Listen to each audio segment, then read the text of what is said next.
Welcome to the Standing Stone Podcast. This episode is all about thunder. No, not weather, but thunder. One of the coolest dudes that's come through the Standing Stone program, Standing Stone's young gun. Junior hunter retriever, master hunter, natural ability prize one dog, and now utility prize one dog. He has had an amazing 5 years of life, and that's involved an insane amount of different things, which is why we're really excited to tell you all about it today. I've got Charles with me. Thanks for joining me. Yeah, no problem. And a big part of that is because you've been a huge part in the development of this guy, in specifically the second half of his life. But we want to break down everything that he's done from the point of when he was conceived all the way up through what happened just this spring. And I didn't include Jessica, but she's a big part of that as well. So we're going to go ahead and jump in here. Thanks for joining me. No problem. Easy dude to talk about. He is. He's a character. He was born April 3rd, 2020. Now, it started off with a special breeding because he is out of Muddy and Benny, and it was a frozen breeding. I've got his pedigree pulled up here right now that you can see. Benny the Jet, Standing Stones, Down and Dirty. If you look at this pedigree, you can see and understand titles and things and all that stuff. He had a leg up. Yeah, he's got a little bit of talent in there. I could make a joke, but I'm not going to. We've got a lot there to work with. So he did have that working for him, but it is a frozen breeding. And that in and of itself is a lot of times a challenge. As we've seen this year, we've had 2 frozen breeding attempts. One had a single puppy and one didn't, ultimately does not produce any puppies, did not take. So it was supposed to be an attempt to recreate thunder, and it didn't happen. It was. Kind of. Ish. Hazel being Muddy's sister, bred to Benny. Like on paper, minus one dog is the same. And what we felt like was Hazel brings slightly more to the table, or she's strong where Muddy's weak-ish, as close as a sister can be. Yeah. So it started with that. There were 4 puppies in the litter, and he was the only boy.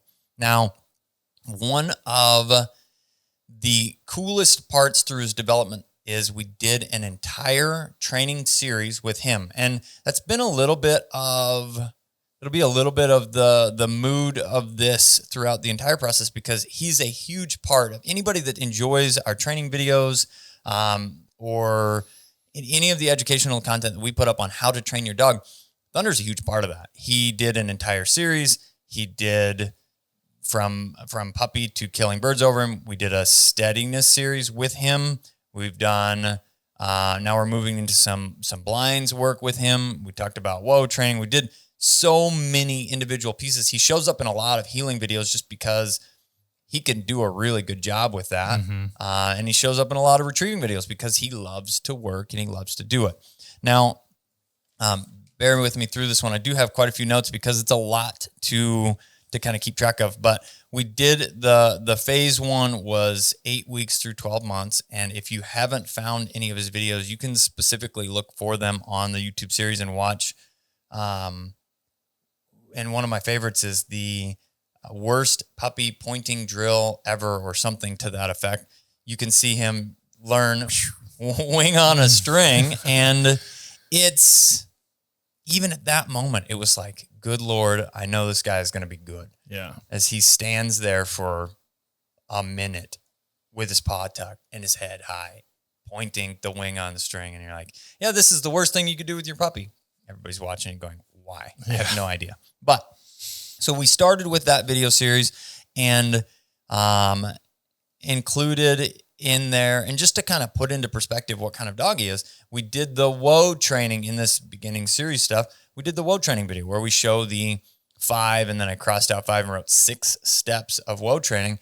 And generally speaking, each of those steps may be 1 to upwards of 3 training sessions. Mm-hmm. And he did them in one approximately 35 or 40 minute training session that's all there that you can watch in order. Please do not try that with your dog in one training session in one day, but just as a mark on his ability and his desire to work and his love for the process, we taught him the entire thing in a single day. So, then we show in the steadiness portion of things, he shows easily how to learn the process with challenging things on occasion, but again, showing a real dog working through, and we're able to move through that relatively quickly. Now, in that first year, okay, it was fast forward to September, October timeframe where we hunted grouse and then moved into pheasant season. That year, we actually got the opportunity to hunt in Montana. Mm. Yeah, you did some videos there too. I did some videos because Aiden came on that hunting trip with us. Yep. And Kat and I went to Montana.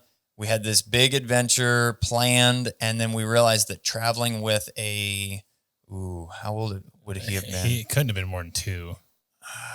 No. So he would have been a year and a half. He would turn 2 in November. Yeah, he had to be a baby. A little over a year and a half. And we were potty training, so we're doing things like he's loaded up in the pack, and we start walking 100 yards, and he's like, Dad, I got to pee. It's like, seriously, bro. Okay, get down, unload him, help him go to the bathroom, load him back up. And I remember driving 2 spots and stopping and waiting on him to wake up from a nap so that we could load and then go hunt for a little while. And it was amazing. It was an absolutely fun trip with the proper mindset for what the trip was going to be. We weren't going to hunt for 6 or 7 hours. We're going to hunt for a little bit of time. My son got to be involved in, I'd wake up, let dogs out. He would come, then he would wake up and he'd want to eat breakfast. And then we'd eat a, continental pancake or waffle or whatever. And then he'd want to help let dogs out. So we'd go let dogs out again, even though they didn't really need to be let out. But all of those kind of things and part of it. But Thunder was also on that trip as a 5-month-old puppy. And we had, I can remember him like taking off. I didn't even put a collar on him because he was a little puppy. I mean, he's just a little itty where's he going to go? Where's he going to go? We're in the middle of nowhere, Montana. There's nothing but grass for miles and miles and miles and miles. And to let him out, we're running around the trailer, and I look up and Thunder, and who did he disappear with? Probably his mother. No, I don't know. I think Sprig. I think we had. That'd be we two might have that had you would Sprig. not have Yes. expected. Him and a puppy. I don't remember exactly, but he disappeared. And I had to just like, oh God, I think I lost this dog. Maybe, I don't know. So I just started walking in the general direction that I thought he might have been. And I found him. He was coming back. He was just, 800 yards away. Yeah. Over the rise. Coming. Little puppy. Just a little puppy doing his I got thing. over there and went, oh God, where'd everybody where go? did I go? Yeah. I got to go back. They're good at backtracking. But on that first trip, I have child in tow, camera latched to my vest or on the left side, so it's out of the way of the shotgun. Mm-hmm. And we finally got close enough to a sharp tail. Bird gets up. I nail it. He runs out, picks it up, brings it back to me. So Thunder retrieved his first grouse at 5 with Aiden there on my back. And that was the only bird we shot in the entire 3 days. But it was a pretty impressive moment. And there's actually a picture of us all together with him with that first grouse. And just a cool moment. So he moved out of that and he moved into pheasant season. He would have been just 7 months old or right at 7 months old come the majority of the first part of that season. So same place, been guiding at that point in time. It would have been roughly 10 years I've been there.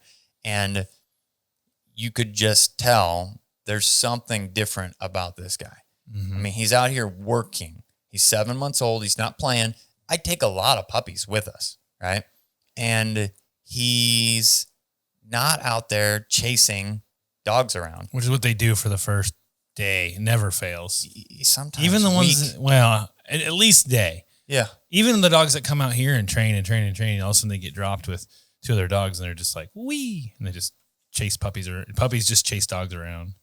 And he just, I think he was helpful, found and retrieved birds. And when he has years and years and years of experience on top of him, he's taking a part in it. It wasn't out hunting everyone, but found some cripples, picked up some birds, was helpful. And that's generally speaking a sign that, all right, we've got a pretty 7 good months one. old. Yeah, we've got a pretty good one here. Yeah. So the 21, we did training videos, what to do post-season.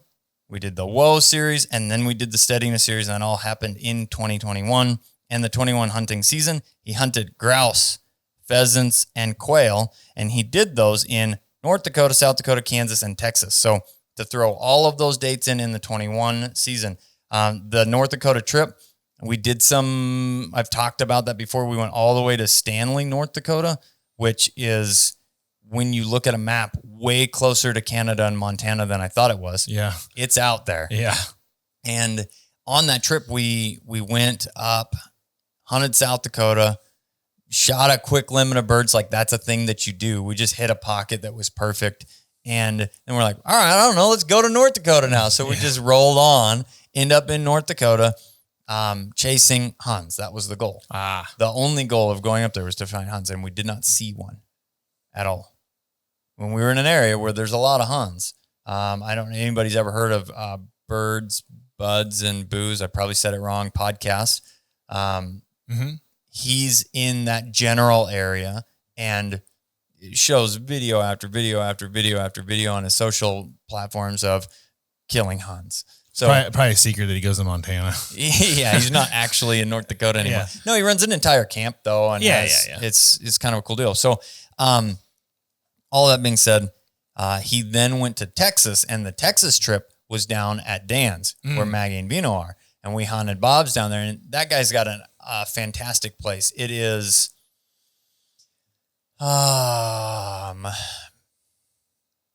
basically between. It's like it's southeast of San Antonio. Yeah, I only know how far it is from the ranch, and in Texas time, it's like not far. But it's like Texas 3 hours. It's like a 3 hour drive, but it's like, oh yeah, we just drive up there. Drive right over there real quick. But in that general area, a good friend has this camp. We've gone down there quite a few years to go and hunt with them, and he got the opportunity to experience quail there in large numbers. I mean, it was probably a down year, and we only found 15 or 20 coveys a day, that kind of category. Yeah. And it was a lot. So his second hunting season, he got to travel to for sure 4 different states, hunting multiple different species of birds. We chased huns. I still to this day yet have never shot a wild hun. I've shot pen-raised huns, which is not, that's not the same, but it is still on the list. Now, the 22, we came out of that first season. I know that in the next spring, which I've got it pulled up here, when he actually did run.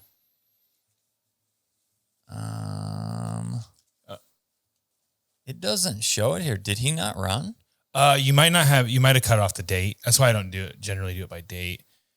What date you searched, but if you didn't search in 21, then you might not have got it. Okay, well, let me look for that while we go. But he ran his natural ability test, and I want to pull up the exact time that we did that so that we have timelines, and I thought I was prepared here. Sorry, I didn't look. That's why I tend to I look at his pedigree and then go from there. All right, where do you go? Registry, yep, go there. Okay. And then that way. We'll do a little tutorial on how to use the NAVDA registry. Yeah, so we went to the registry database, and then we're searching for a dog's pedigree, which is Standing Stone's Young Gun. And what's cool about the pedigree on NAVDA is that you can click through, so you can see his prodigy report, you can see click on his parents. Yeah, you're going to find him. You can see his test record. You can see everything hot linked from the pedigree. So that's why I just if I'm looking for a specific dog, not a time frame, I just go to find their pedigree. How did I miss him in here? Did I spell something? No, there he is. Okay. And then you can click on his test scores. Oh, awesome. And it'll take you right to open link. And we're back there with all of the information. There you go. There's all of his. I also like the way it's laid out better. So 6/12/21. So you ran in June at a 112, which is the maximum score that you can get in that natural ability test.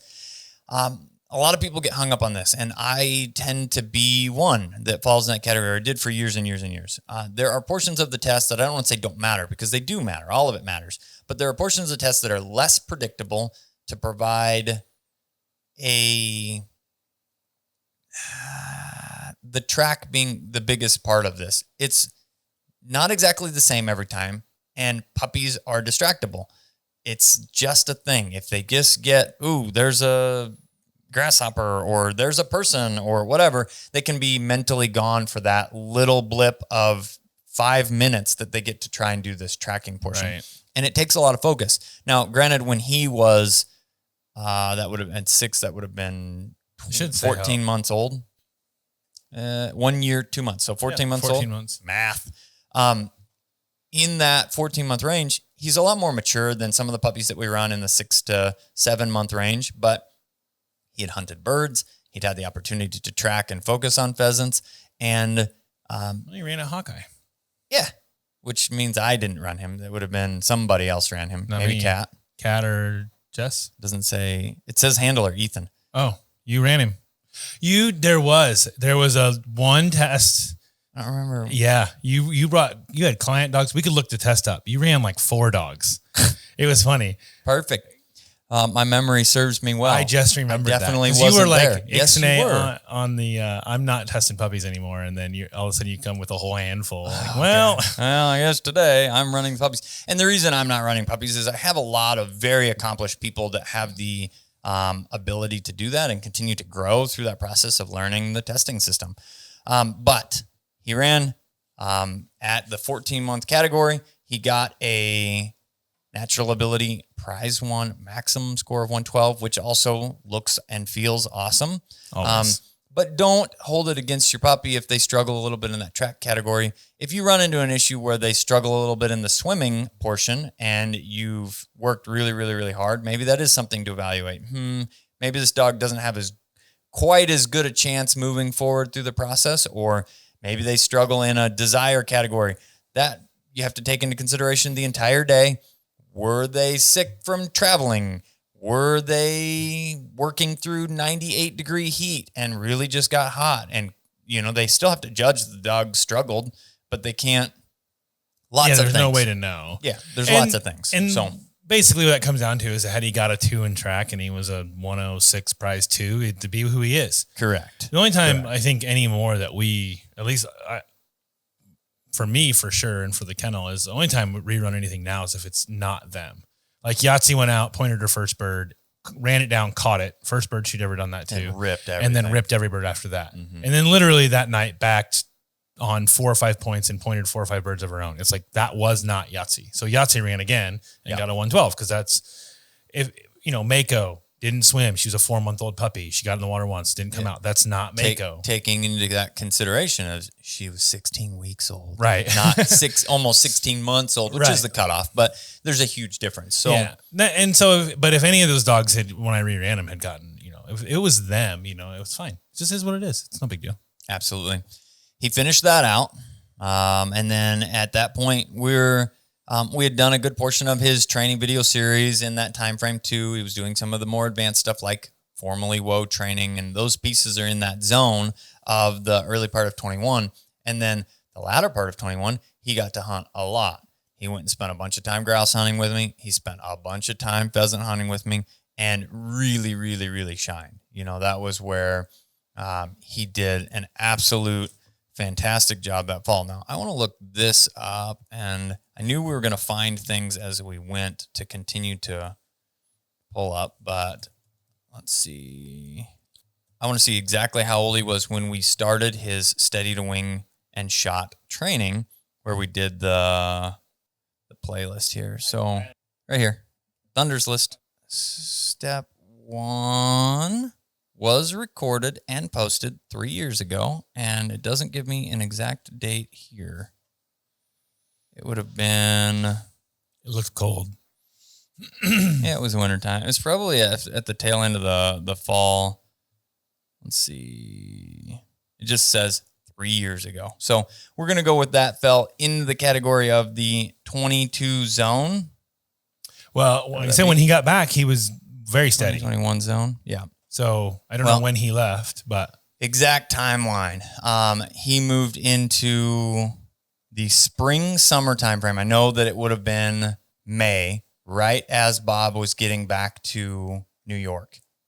He moved to New York for a short period of time, and that's when he moved into, we talked about the junior hunter retriever title. He went out, he did a lot of marking drills, he spent a lot of time working, and if you talk to the retriever guys, it's not a huge ask. They do have to do 100-yarder on land and water, and I believe 2 of each, and deliver to hand. Singles, 2 on land, 2 on water. They're both singles. Mm-hmm. And approximately 100 yards. Yeah, and it has to be. I think it's a big range, like 40 to 90. I don't know. It's a range, but they do have to be 2-hand, and they can be held with a leash. You can hold their collar. And he did a really, really good job with that. Learned not only to do a better, like drastically better job marking, but loved to retrieve. So throw another title on that. It was his junior hunter retriever with Bob. He spent a good amount of time out there. It was a lot of fun. I got to have him at the 22 Lone Stone seminar because he was up there for that, which was in June, and show off. I know at that point he was studying wing shot and fall. I know it because I was, I got here in 22 and he was not back yet when I started in August. So July, I don't remember. July or August, yeah. Right in there. And he wasn't back yet. He came back very shortly after I got here because I think like he was back like 2 hours and you're like, let's go kill birds over him. Let's do something fun. And then that moves us right into the 2022 season, which was the start of the El Tesoro program. Yep. And he was the probably the youngest dog on that string. Oh, not by like years. Years and years. I think his mom or Quest would have maybe been the next closest. Quest is younger than Muddy, so yeah, by a year, right? I think. And Quest came down the later half of the season, so there's a reason in the El Tesoro picture of that year he is front and center with the Cockers because he did a lot. Old boy carried that program down there. Well, there's a huge difference. We jokingly referred to the first year as the geriatric crew. It was your dogs and my dogs, and they're all master hunters and utility prizes and whatever. I mean, the alphabet soup of that string was insane, but the age-wise prevented them from being able to truly hold up for an insane amount. Everybody can relate to this. As you age, it gets harder to recover. It's easier to get hurt. It's easier to not be able to keep up with the young whippersnappers and Thunder was that. So he has a really big spot in the heart of that program. Oh, yeah. I even got to have a conversation with Lane just a couple days ago now. And I was like, I think I'm going to keep Thunder to stay and hunt with me this fall, ?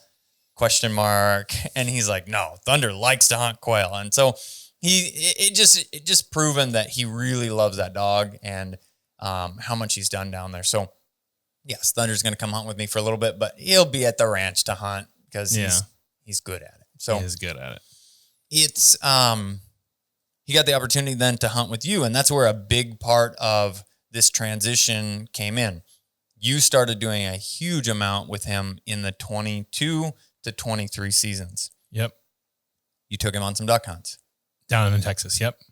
And he got to spend a lot of time hanging out in the house and chilling and kind of starting to live his best life. I would say this is when it like really, he really got to turn it on and do a lot of stuff for a long time. I mean, 4 months and he was like the dog. I mean, I think I was down to him being the only dog that can hunt multiple times just from I got, like I said, a bunch of old, I mean, I think Muddy was 5 or 6, Quest was right in there. And then after that, it was a big jump. I mean, Mako would have been right in there in that same ballpark with them. But then after that, I mean, it got to 8, 9, 10.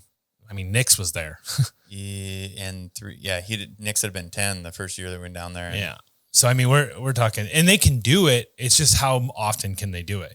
And when you're hunting 4 days in a row, come day 4, you're pretty much down to Thunder. And I had Splash down there, but she was very, very, very green. I think I only used her like 2 hunts at the end of the year. And she'd have been in the 2-ish category. She was a year younger roughly than and she Thunder. Was not ready for the big show because it's polished. So she just wasn't ready. And she was there, but I barely used her. It was mostly Thunder.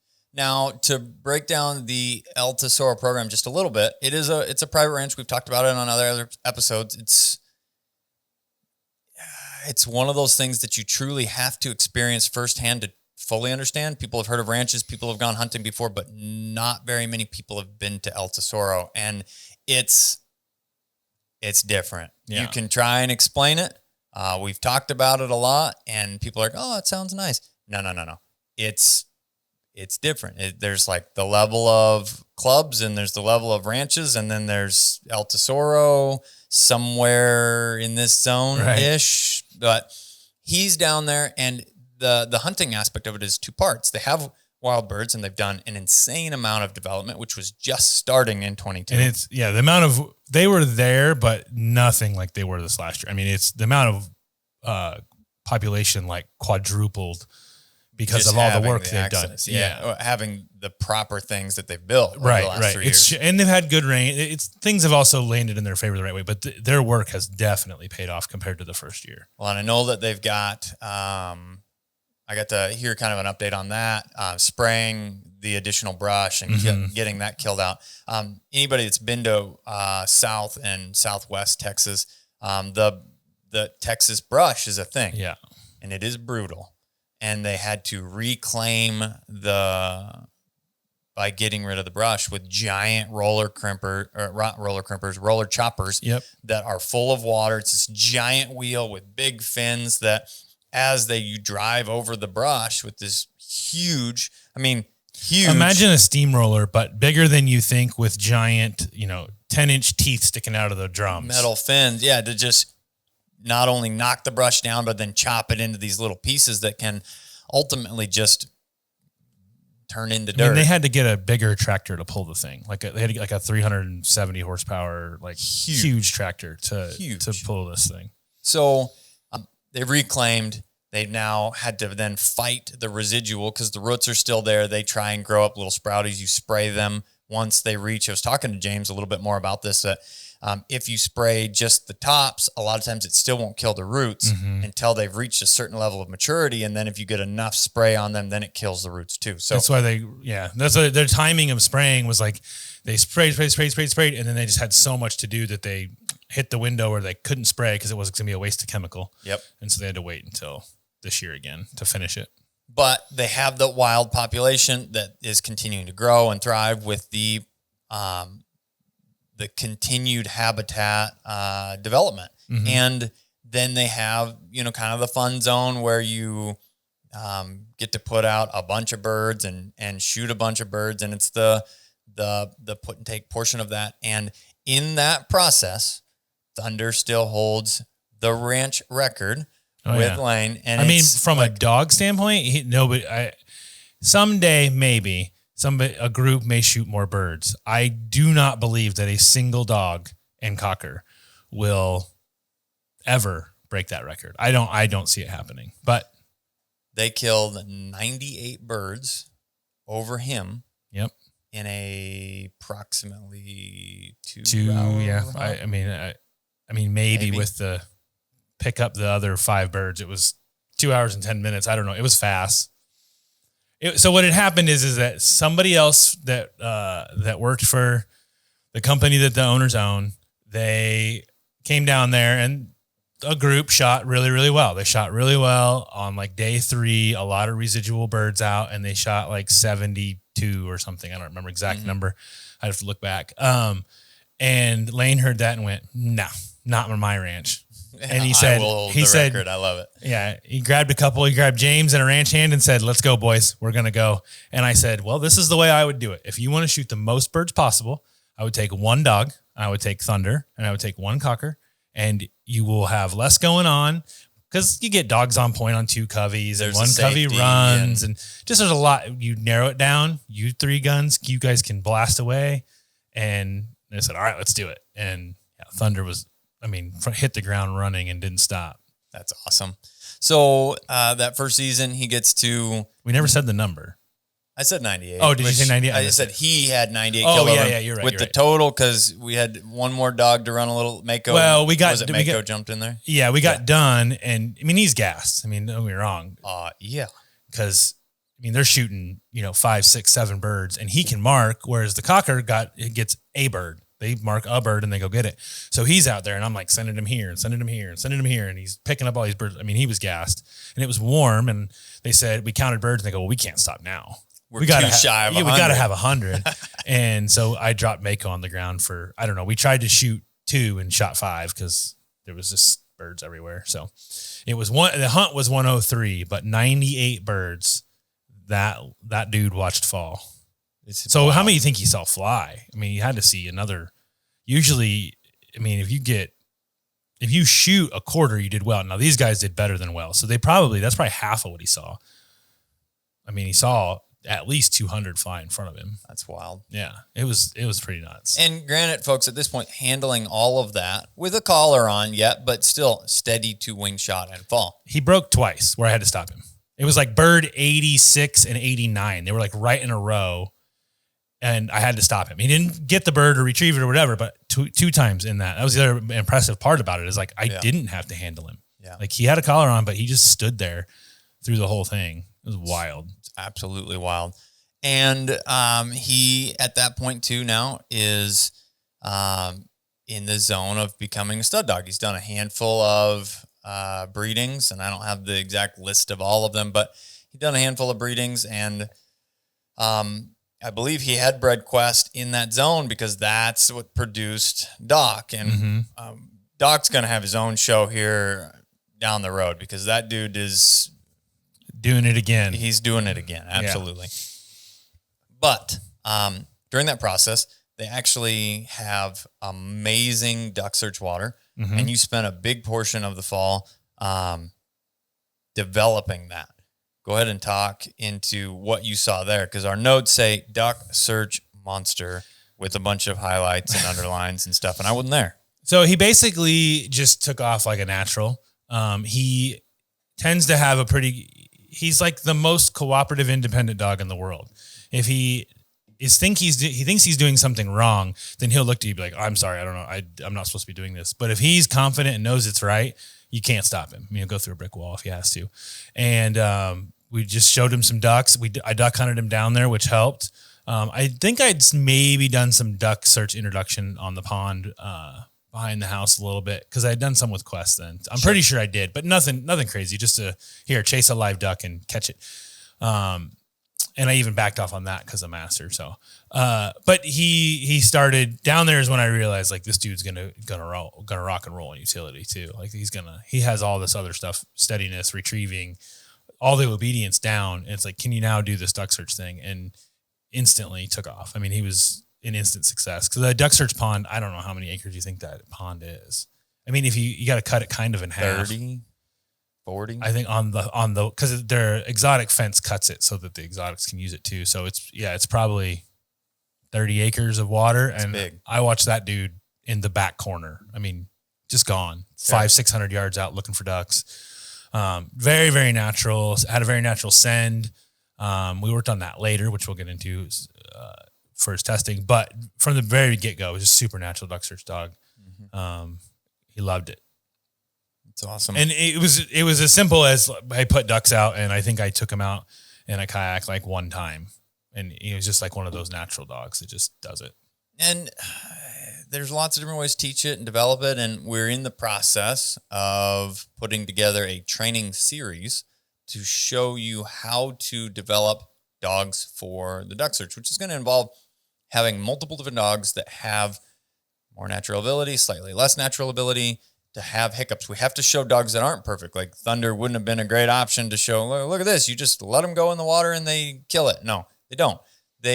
Some do, not all of them do. And we'll be able to show that how do you start them out with some chasing, and how does that chase turn into independent searching and all of those pieces. So be watching for that. It's a time-consuming series to develop, so it will be coming, but it's going to take a minute.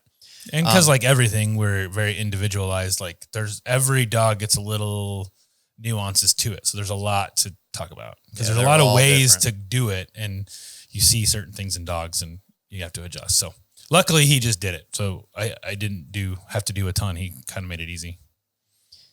From there, we moved into the spring, summer time frame because the season down there ends the last day in February, technically. Yeah, it's closed the 1st of March. Yeah, it's always like I don't remember. It's like the last Saturday in February or something like that. I can't remember. There's some date to it, but it's basically the end of February. Okay.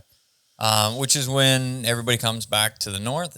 It's an interesting part of that. And if you live in that area, so the southern half of Texas, specifically south of San Antonio, there's a really big pocket where chagas is bad.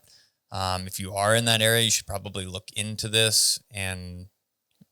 But it's a big part of why we try and get them out of there before those, I think they're called kissing bugs. Mm-hmm. I've only ever seen 2. They do a good job of treating the kennel down there. Yeah. So, but it is an issue. So they come, not to mention temperatures and everything else, but everybody comes training there. It's like 94 degrees when you wake up and 90% humidity. Ugh. So, come back up for the spring, summer. And that's when we said, let's put a master on him. Yep. And Charles was handling him. In 23, summer of 23, you started all of it. I just did in 23, I think I just did the Kentucky test. I think you did the rest. Yeah. Okay. Yeah. But you started it. You started it. It's, cause they came back and I was like, well, I'll help handle them and start doing it. Cause I'd primarily done our master stuff. And it's like, these dogs listen better to you. They've spent more time with you and let's go ahead and go that route. And he went 6 for 11. And that was with, I think I don't remember the exact timeline. Well, the first test was the Frozen Iowa one. Oh yeah. Where he got picked up for nothing. Yeah. You were really thrilled. Cause I had to handle Allie cause they didn't have enough dogs. We were running a couple split that way. Yeah. Okay. We ran together for a little bit. We ran, and I'm not one to complain about tests or events. And someone harassed me a little bit. I'm not making excuses, but here's an excuse. There are some times that excuses fit, but he ran the first test in Thayer, Iowa, and I'm not going to throw judge names under the bus, but it was a relatively unfair seeming thing. And the guys, again, we've talked about this in the past. The judges are volunteers. I appreciate the fact that any and all of them are there and they're doing their best for the dogs. But it was a situation where he had locked up on point, and I came in and I got maybe 10 or 15 yards away from him, and he took one little baby step, and then some bird came out of the ditch like 20 yards away from him, and he got called for pushing that bird out, though it required, he took one step, stopped, and I fired a blank pistol because the bird can't be shot and go to move on. Like he literally didn't move. And I'm talking, one step was like, it was it. A step, like half a step forward with one foot. Half a step. Yeah. So, and in that situation, they said, sorry, he overpressured that bird. He's got to learn how to not do that. I'm like, what is this rule that you're applying to the event? Was not very happy about that. No. But he ran the next brace, which it was just one per day. It was also, like you said, a freaking blizzard was going on. Yeah, it was free. It was cold enough. We had kennels and we had to bring the dogs. We brought all the dogs. Wired inside. Kennels to bring all the dogs inside. It was in the single digits. Yeah, if not worse. I mean, poor Randall and Royal too were there. Yeah, we had some guys coming up to learn. No, and I'm like, all right, well, I've got an extra something, and they're like, is this normal for hunt tests? I'm like, they're rangers. They were tough. I've never experienced anything like this at a hunt test before. Yeah. So no, it's not normal. But he ran the next event, and that's where things really started to show, like all of his training, all of his everything culmination wise, in the fact that he pointed a bird in the bird field. It got shot, kind of like lightly hit, fluttered up to the top of the hill. And I'm talking long way. 70 yards might be an exaggeration, but I don't think much.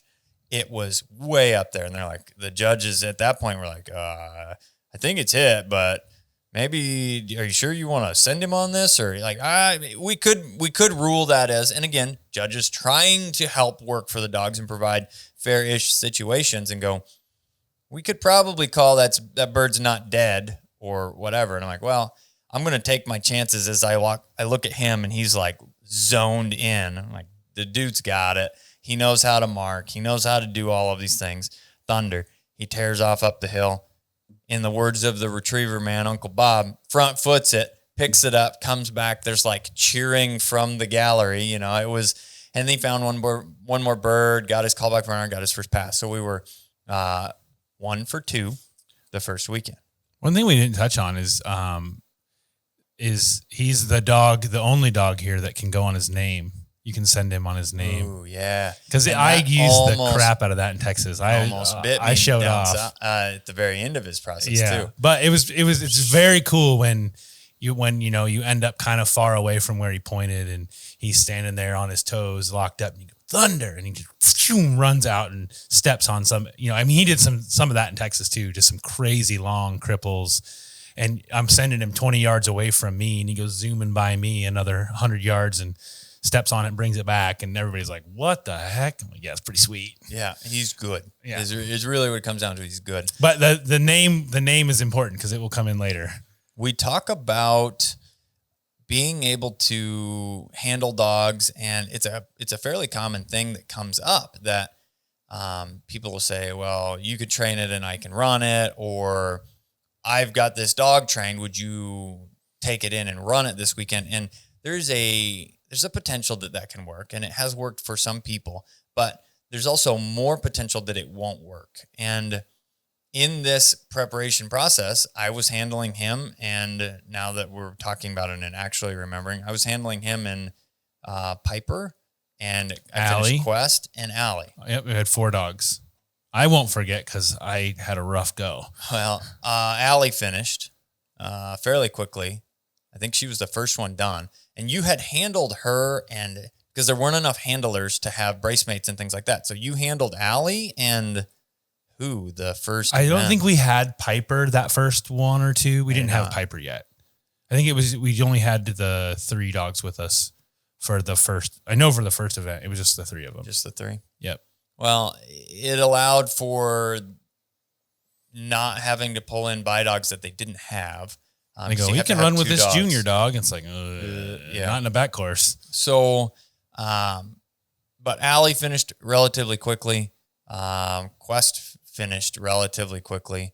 Thunder finished relatively quickly. And I know that Piper finished relatively quickly. All of them did really, really well that spring. But they needed, it was a weekend that there was a double-double in Kentucky. That's when I went. Yep. Who did you take with you? All 4. Yep. How did that go, Charles? I think Allie got a pass. Yeah.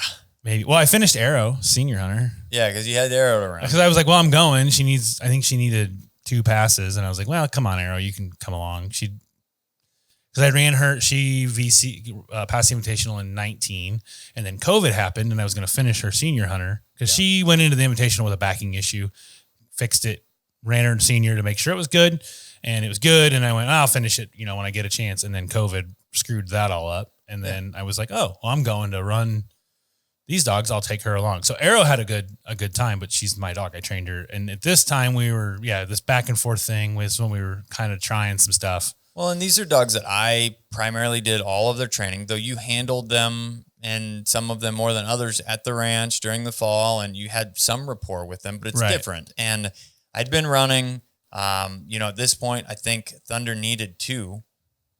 I had the ability to finish some dogs there, and it did not happen. And went like 1 for 16. Now, saying I this, might have got 2. I know for sure, Allie. I got up past Allie. Yeah. I could go back and look. Not on Quest, because Quest ran with me, and I ran her as a senior in her first race and went, she's steady enough to. She was a little bit hiccupy on backing at that point, and she was flawless in her first, and I was like, nah, I'm running her and master the rest of them. We went through pretty quick. But to put this into perspective as well, Doc and East would have, but Doc and Hazel and all of these you finished with very minimal to no failing at all. Right. Like not like 6 for 9 and 6 for 10. And so it's just one of those things that it's not a mark against you. It's an No, example not at all. of how trying to transition handlers right in the middle of everything is a very difficult process. And it wasn't necessarily even steadiness. It wasn't like they weren't steady. It's just they wouldn't handle around for me. It was a very small course, which gets them in trouble. Right. And it's like, now it's the 5th bird you found because you won't listen, and you take 2-3 steps and you're out. Thank you. And it's like, God, if you just would have handled for me. We could have kept you out of trouble. I mean, Allie was like that close, like right there 2 other times. And it was like, just listen to me and heel this way and you're fine. And didn't, delayed chase, or, I knew there was a bird over there and I didn't want her to find it and trying to heel away because we're clean. And she, runs that way, unbeknownst to her, finds another bird, 1 bird too many. So, no, it was just it was missing that like 5% of polish. And it's very frustrating because it's, it's like, I know what these dogs can do. I handled all of those dogs in Texas, but it's just different. And they picked up on that. Well, and I went to, I remember it was the potential of Mother's Day weekend. It was in May, and it was one of those deals where it was kind of like the last opportunity with other events that were coming up and things that, though I didn't need to be gone for Mother's Day, I was like, hopefully I can get these guys done on Saturday because we only need 2 on them or whatever. And I go out and run them, and ran flawless. They did really, really well out there, and I almost screw Thunder with the same thing. So we were talking about sending dogs with their names, and it's a huge retriever thing. And though it can be done and it can be developed, it leaves one more margin for error in the sense of they're waiting for a verbal. And if they get on edge on bird 5 or 6 or 7 or whatever it may be, they're waiting. And if they hear somebody else say something, or they may take that as, oh, it's time to go. And then all of a sudden things fall apart, or they weren't supposed to go because they were backing, or any number of things can happen that we generally stay away from remote sends, period. And he's standing backing, and he got just a smidgening on edge, and he started this little, and he was like, this wanting to go, but not moving. And I'm like, you can't go. And I make the mistake of getting ready to just say, Thunder, no, as a quiet caution, which you can do. And I said, Thunder, no. And he went, ugh, and he made this lunge that was like his entire body had moved 6 feet forward, but he hadn't actually moved like one step. Feet. Yeah. Yeah. So he had 100% of his momentum ready to go. And then he even realized, caught it in his brain, and then didn't move. And I mean, granted, he had more opportunities the next day, but I would have had to miss Mother's Day Sunday. And so it was just one of those things that almost, the thing that's really, really cool, almost got me in trouble from just a lack of, handler mistake. Well, it's not how we handle. He's the only one. So we're not used to that. So it's just, you're used to being able to say the dog's name and it not be a problem. And generally, even with him, when you say his name, you say it like Thunder. You say it in a way that he kind of gets. It's kind of like people go, well, how do you use okay? What if you're talking to a judge and you say okay? Like, well, I say okay. When I say it to a dog, I go okay. So it's very different. They know it's different. It's inflection and but tone and whatever else. When they're that close on the edge, okay might be enough. Anything sounds like it's go time, baby. Yeah. So we move out of that. This is still, we're in 2023. Yep. At that point. And June, I think, is the next time he finishes master. And then goes to run his first utility test. That's the picture we should have got in front of Devil's Tower. Oh, yeah. Well, we'll find that and put it up in here. You took him out to the BHC chapter, which is the Black Hills chapter, and ran his utility. Where did he struggle there? So it was a very fun, it was a very cool place to go run. We were supposed to go on a vacation to Mexico, and I told Annie, we just moved, we just bought a house, we just did all these things. Like, let's go to Wyoming and I'll run a dog and judge, and we can go to Devil's Tower. And she was like, that's not a vacation, but it's only one dog.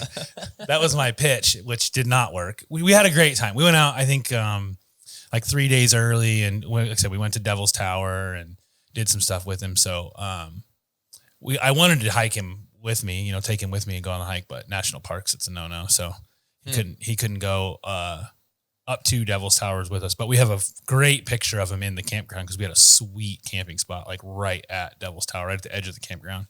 And so we took him out there, and this is kind of when I started to learn a little bit about his and I relationship and how it's different. He was very fired up during his field work. His retrieves were getting a little sloppy, which is not marking, not whatever, but just the mouthing kind of like getting fired up. And the coolest part of that part of his test was I knew I was on the edge on his retrieves, just because I'd run enough dogs and judge and stuff. I knew I was on edge, and so I'm going to take every bird chance I can get. It's kind of a cool part about training dogs here is that they are very steady. Like by the time we run them through stuff, they're so steady you don't have to worry about finding birds. So he went on point, and the bird was very clearly in a creek. And the only way the bird was going to go, this is at the very, very end of the test. They said, well, this is a bad setup. And I said, no, I want it. And they're like, okay, if you want it, you can have it. So I got down on the edge of the creek, flushed the bird across the creek, and they killed it. And I'm like, we are done. Like we were done on time. So Thunder, send him from down. I'm down probably 4 or 5 feet down in the creek, and he's up on top pointing, and he launched himself through, swam across the creek, went up, got the bird, and retrieve didn't really help. I had to handle him a little bit. And so I knew he was going to be close there. And then his duck search was just, I kind of learned that if he's so cooperative that if he like breaks and does something that's not right in his brain and he knows it's wrong, kind of like when you sent him with Thunder and he stopped himself, if he doesn't do something the right way, the way he knows to do it, he kind of goes, I don't know what to do now. Please tell me and I'll do whatever you ask. Mm-hmm. And on that particular duck search, I shot, he broke, went out in the water and went, I'm not supposed to do this. And it really took him a long time because I couldn't handle him or do anything.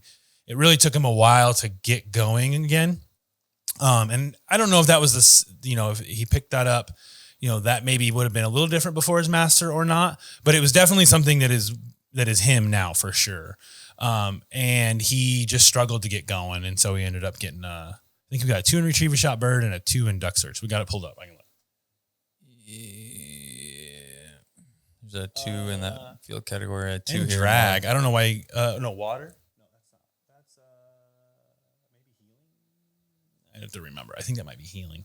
If it is a 2 in healing, then it also leads into Thunder because he's kind of jacked up at the water. At the water. Like he knows, and there's an anticipation category because he's got the drive and desire to go do it. And when you take the collar off and you go a full day of testing and a big event. It's a lot of time to get fired up. And, but he got a prize 3. I don't know, what would he been 3? Just barely. Yeah, just right at 3 years old. Right at 3 years old, got a prize 3. 176, prize 3. Yep. So that was his first attempt at utility. Coming out of that's in June. Hunted the fall. He got to go down, spend an entire fall at the ranch, running things. Basically, still he was not the young first year. Even though they were all first years, the first year, but he was the experienced and the go-to. Yeah, still by far the go-to dude to drop on the ground. And it's kind of ended up being like him and Allie were like my favorite because it's funny because they ended up producing East, but who is kind of a weird balance of them. So it's a lot of fun to run Allie. She's so steady and she just, she finds lots of birds, backs really naturally, does a lot of stuff, but she just really matches him from a yin and a yang standpoint. Like she's a little, slower moving on the ground. She's kind of working them closer. He's working out on the edges. And that was a fun brace that I used a lot with Thunder and Alley. And he had the opportunity down there again to continue duck search prep and all of those kind of things to try and run utility. And then we got back, ran through the summer here, prepping him because working through a little bit of that. And this is a thing that happens. And when people talk about specifics and timing, when I've got advanced testing goals, right? What order should I do them in? And how should I prep this process? And what we have found, I think primarily through the training that you're doing, is if we can develop duck search and build that first before we start the steadiness game, they generally mesh better. If we put too much emphasis on steadiness first, and then you take them out and say, let's do some duck search work, you see a lot of goofiness with A, being steady, but then B, pointing ducks and standing there and staring at them for very long periods of time because they're very steady. So kind of giving them this development process of the duck search water is fair game. You can do whatever you want with ducks as long as you retrieve them appropriately, but you can do whatever you want there. And then when we're in the field, that's where it's different. So he was trained opposite of that. Yeah. And I think the most important part is they can be steady. They just, in master, we ask them to not think. I peed, I'm not moving. I should wait until I'm told what to do. I saw that other dog peeing. I stopped. I'm not moving. I should wait and be what I'm told to do. Yep. I'm not sure what's happening. I'm just going to stand here and wait because there was a meadowlark that just flew. I'm not sure what to do. Good. That's all perfect for master. But then you break it shot and something that it's not what's supposed to happen. But if it does happen in duck search, he can still get a 4. And he goes, not supposed to do that. Tell me what to do. And you can't. And so that's kind of like where we've seen that. And we've definitely learned and grown. Like East is a prime example of a dog that literally can do both. He has no problem going right back and forth. I mean, you could run him in master, and then get home on Monday and send him out and he'll do a 4 duck search. But we've had to learn that a little bit through Thunder and Doc and some of the other dogs to figure that out. And that's the cool part about Thunder is he brings so much to the table. We've been able to put him with a handful of really nice females that complement him. Mm-hmm. And some of the boys that we've gotten out of that, and females for that matter, but boys that are up there right now would be Doc and East. Those are both Thunder puppies. And though they have some similarities, they have also differences, and they are really, really nice dogs. Yeah. To have that balance of both sides of the card. So coming through that summer of training and prepping, he ran in September, basically. And it's hard because there's not a test every weekend. Well, there might be, but you can't get into one every weekend to try and run utility. And we had an opportunity. He ran in September of 24. At Mow Uplands. I believe that would have been Doc got a prize 1 that weekend. Yeah. Doc ran, got a prize 1 here. Nope. Mow Uplands. He did it at Mow Uplands? Yeah, he did it in 24. He did it the same weekend as Thunder, because Thunder was, so in that one, let me double check. I'm pretty sure it's drag and healing. For those that don't know, when you look at these scores, I mean, this can be up on screen here if you're watching via Spotify or YouTube. The individual numbers are in line, and it just says water. All of those are attached to water. It's healing. So it's drag and healing. I remember, trust me. So he drag and healing, but he got a 4 in his duck search there. Oh yeah. Yeah. He killed it. So it was his drag was, he came back and he was sneezing. He was trying to sneeze, and he set the bird down and sneezed and then picked it up, and that would have been okay. Except then he decided to show it to all the judges.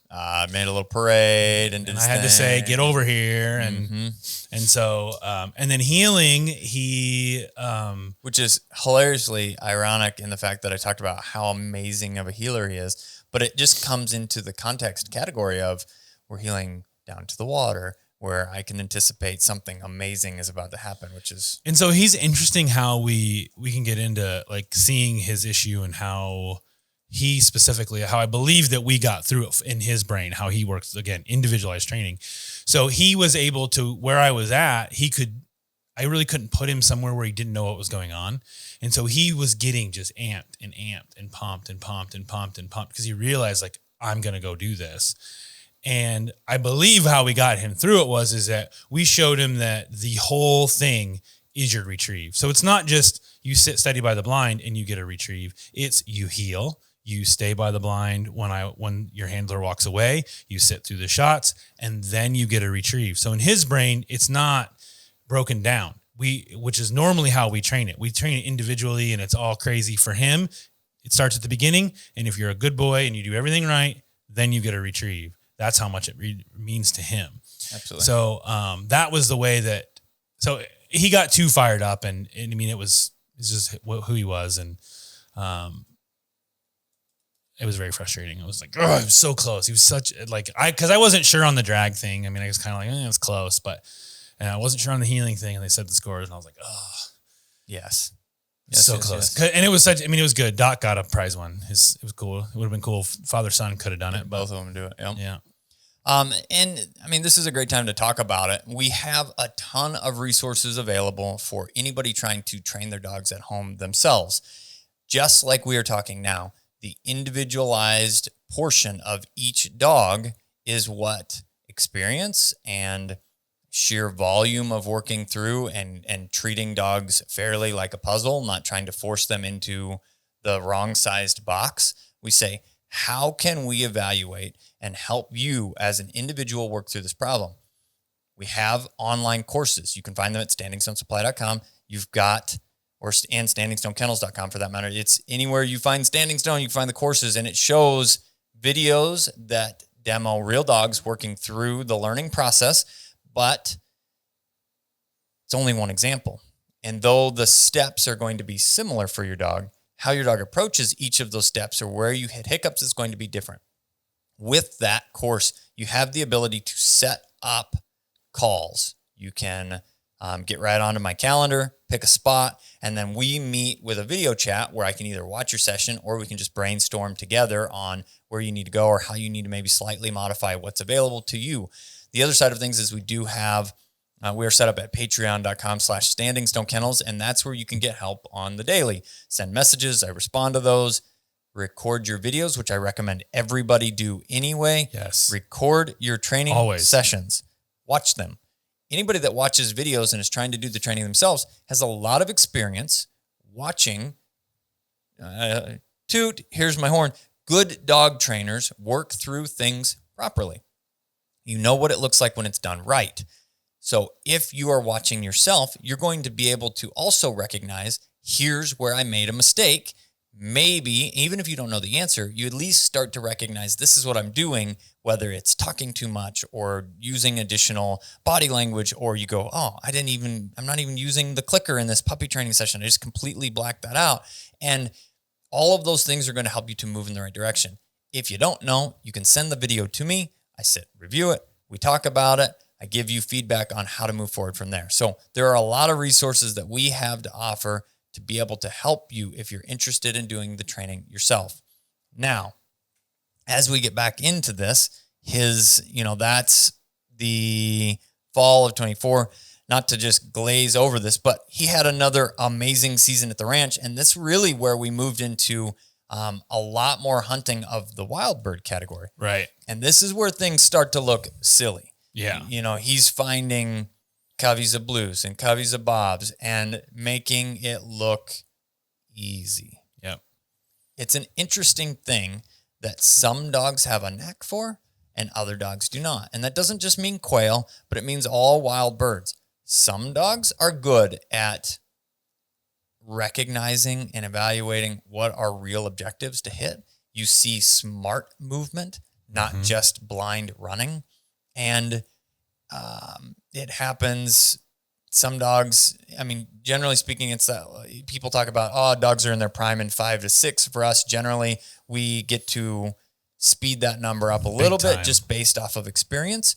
But in that 3rd and 4th year of life, he's showing, man, I'm really good at this. And I can use my nose. I can effectively hunt cover. And you can expect that him, as well as Mako is good. Arrow is really, really good at finding wild birds. There are dogs with a knack, and we get to start to see that Thunder really has that. Yep. Coming out of that, we tried to take a slightly different approach. This is where I cannot stress enough, having a team or a village or an army, if you will, to raise and develop dogs is so important. Each of us have our own strengths. Each of us have our own weaknesses. There is no such thing as a perfect dog. There is no such thing as a perfect person or trainer. Yep. Okay. When we hit things in different zones, we're able to move things around. Now, the situation of we've got these dogs. Hey, I've been running them. You're going to take them for 3 days and then you're going to run them this weekend. That's a big ask. But to say, hey, Jessica, head trainer here at the kennel. She's got a ton of experience. She's a great dog trainer, great dog handler, and, knows what's going on. All of us train the same way. The handle is the same. The verbal is the same, but the relationship with each individual person is different. Very. So we got to essentially wipe the slate clean from a relationship standpoint and an expectation standpoint, because Thunder's done pretty minimal, if nothing, with Jessica thus far in this process. Right. Handled occasionally as a bye dog or something. Occasionally. Nothing, right? Mostly I'm like, no, me. And then if you're out there, you're like, no, me. Yes. We come back from the fall and I say, all right, Jess, you're going to run Thunder at this utility test. She's like, oh, great.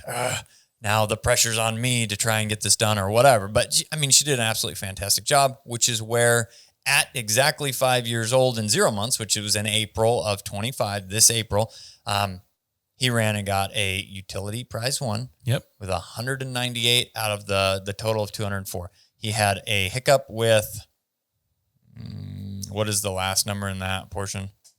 Was it a hiccup in his healing? No. Last one in water. Retrieve. Water's harder for me. What's the field one here? Retrieve. They're both retrieves, I believe. I believe that's the retrieve of the duck, and then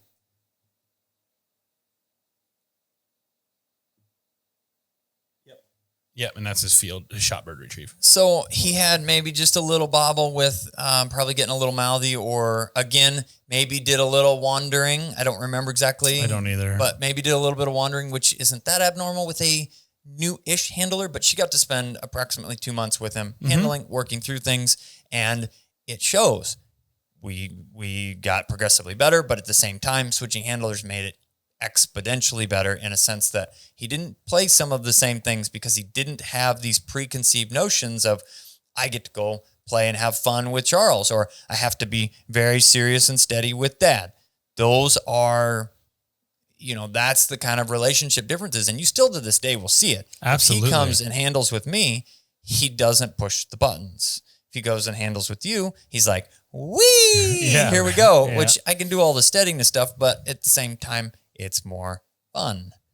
And so I love the team that we have built. And so I'm very proud to talk about the fact that I don't have to have a big head and say, I'm the only one that can do it, or you're the only one that can do it, or no one is good enough. No, we have a team, and the team is stronger than the individual. And I'm like, yes, this is the answer. Like, it's going to be, Can Thunder and I get through it? Yes. Can this happen better for everybody?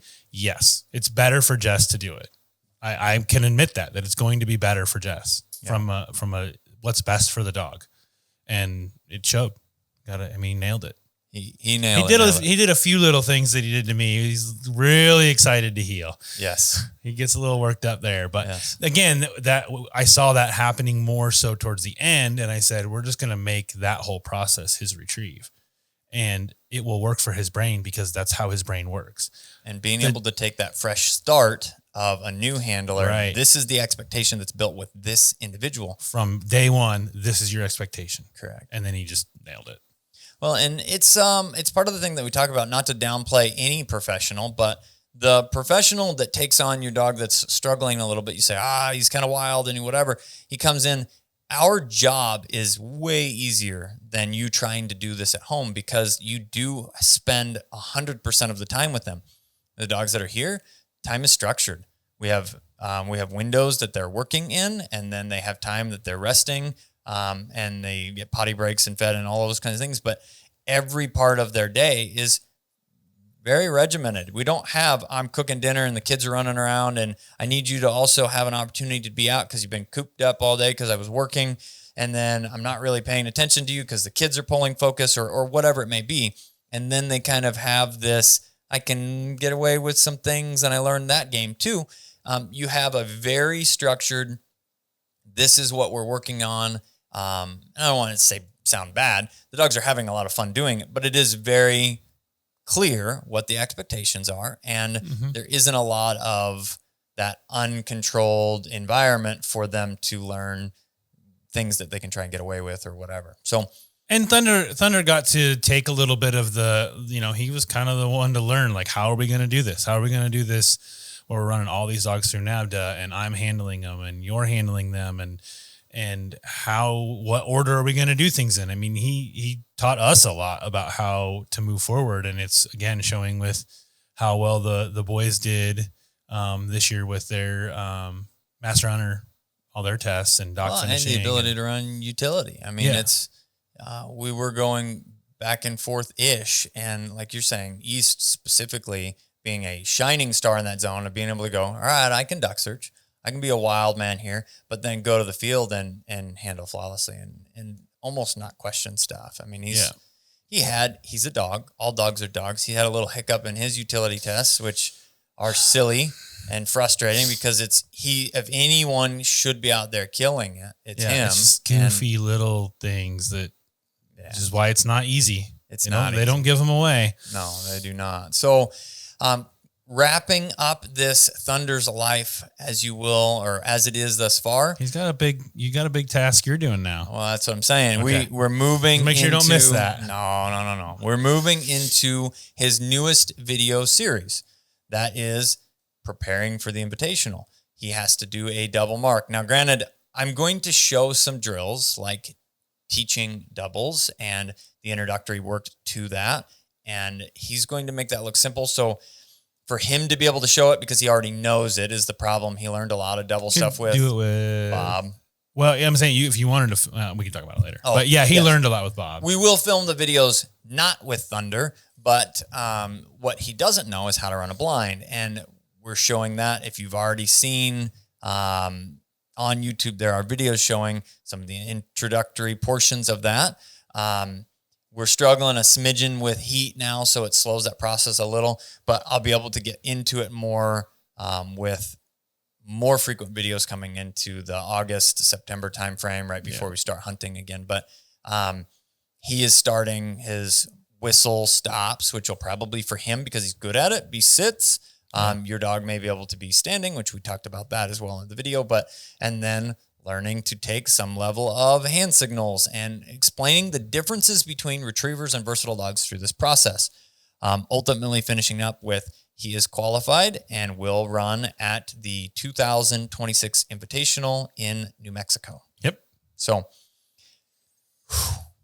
that is Thunder. And we could have talked for another, hour and plus about individual stories because he's it's something that drives you. I gotta mention it. So he learned in Texas that when he's hot, there's live water troughs, and he gets hot and he will go put himself in a water trough, spin around a couple times, hop out, go back to hunting. I mean, if he sees one 200 yards away and he's hot, he goes and gets it, which we generally do not allow when they're hunt testing. We don't need you to run that far away, get up there usually by the bird field. It's not a great idea to let them do that. And even that, it just falls into the category of they're making decisions. Right. And when they make decisions, it tends to leave the potential for them to make the wrong decision. Right. And as much as we can just help them look to us for those decisions, it aids in them finishing faster. So he went with me to judge in Iowa at Hawkeye, and we were doing some training, and I think I had Quest with me too. And it was hot. We went out and did a run and came back, and Annie had left our cooler open because it was empty. Didn't have any. It had just had water, ice water, and that was it. We were kind of cleaning up, and I came around the corner and everybody's laughing because that dude had bailed into a Yeti 45 and was all wadded up in there and laying in the water thing. He cracks me up. He's got a very great personality. At the same time, at that Saturday night, the night before, he's just curled up in a camp chair, just hanging out with everybody, sitting around, just chilling, just happy to be a part of the group. He's a pretty cool dude. He's an amazing dude. He has such an ability to have that, people say things like light switches and people say, the dog can turn it on and turn it off, but there's different levels of on and off, right? Mm-hmm. Almost all of the dogs, that we develop and that a lot of other people have and raise and develop, they have on and off switches, right? They do know how to chill out, but he does it at a different extreme. His on is on and his off is off. It's almost like a suicide clutch. Yeah. You are wide open or curled up on the couch, disappeared. Yeah. Or he loves to just sit next to you too. When you're in a chair, he just loves to just come over and just sit next to you and just gives you scratched. And, now that as we rotate dogs to the house, we have more that can all live in the house at the same time. And they're in different levels of training and process throughout things. So they go back and forth to the kennel, or they do work with any number of our employees have the opportunity to take dogs home and help that development process as well. And when he's in the house, the dude literally is my shadow. Yeah. He follows me everywhere. If I stop to do something, he sits down next to me and kind of does that little lean. Yeah. Like, I could take a little scratch. Just a little scratch. Yep. And everywhere. We got the backyard. We sit down there in the chairs, and the dude, everybody's running around playing, and he just literally comes over and sits down next to me and puts his head on the rest, and he's like, Dad. I like this dad time. Yeah, so he's cool. He's a very cool dog. I hope you guys have enjoyed hearing his insane 5 years of a story. There will be more coming out. And if you like this type of talk, learning more about each individual dog here at the program, let us know in the comments. It's something that every single one of the dogs that we have maybe doesn't have done quite as much as he has, but they've done a lot. Yeah. And being able to break down their development process and maybe how it was slightly different than Thunder's, or where things moved faster or things moved slower, depending on them as individuals, as well as having the opportunity to tell some of the cool stories. The dogs that have hunted with me up north, I have awesome stories about that. And you've got stories from Texas running, all of those pieces. So I hope you guys enjoyed it. That is all that we have on Thunder today. Stay tuned for results from next year. And we'll keep you posted as he develops for that process and gets the opportunity to do a little bit of hunting up north with me, and then spending the rest of the fall, in the South. I'm the guy with the big gun. I'm just Charles. and we'll see y'all in the next one.